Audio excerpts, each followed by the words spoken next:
બીજા જન્મમાં હરણ રૂપે એકાદશીઓ કરી છે. હો, 11 કરવી જોઈએ. 11ના દિવસે ચોખા ન ખવાય, પણ આપણે બધા તો 11ના દિવસે કેટલું બધું ખાઈએ. હો, મારે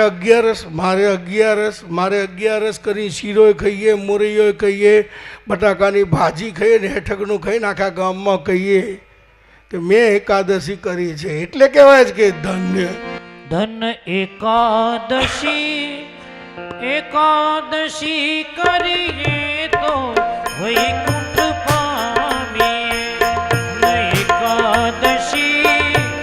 એકાદશી કરીએ તો વૈકુંઠ પામીએ.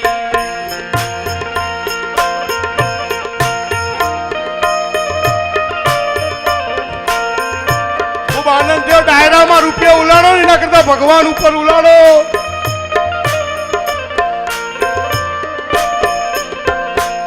મારે ગંગા ઘાટે જાવું છે, મારે યમુના જીમાં નાવું છે. મારે ગંગા ઘાટે જાવું છે, મારે યમુના જીમાં નાવું છે.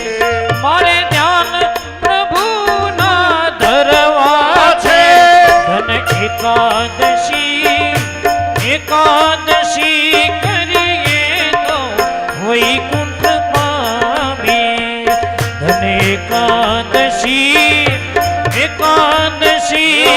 કરીએ તો વૈકુંઠ પામીએ. એકાદશીના દિવસે બરાબર હેઠકનો શીરો ખાઈને હાહુ હુઈ જાય. હો, અને પાછી વહુને કે મારે 11 છે, આજ મારાથી કાંઈ નહીં થાય. આ ઉપવાસો બહુ હાહુ કરે ને, એને તો ખાવાનું કો ખાવાનું. આ વ્રત અમરીશ કીધા છે, દંડ દુર્વાસાને દીધા. આ વ્રત અમરીશે કર્યા છે, એકાદશીઓ કરી છે. આ વ્રત અમરીશ કીધા છે, દંડ દુર્વાસાને દીધા છે. વાહ, 1000 રૂપિયા રામ ભરોસે જાવું છે. 1100. ધન એકાદશી કરીએ તો વૈકુંઠ પામીએ. ધન એકાદશી કરીએ તો વૈકુંઠ પામીએ. પાછા મારા બેટા શું કે ખબર, મારે એકાદશીના વ્રત કરવા છે, મારે જમનાજીમાં નાહવું છે, મારે ગંગાજીમાં જવું છે.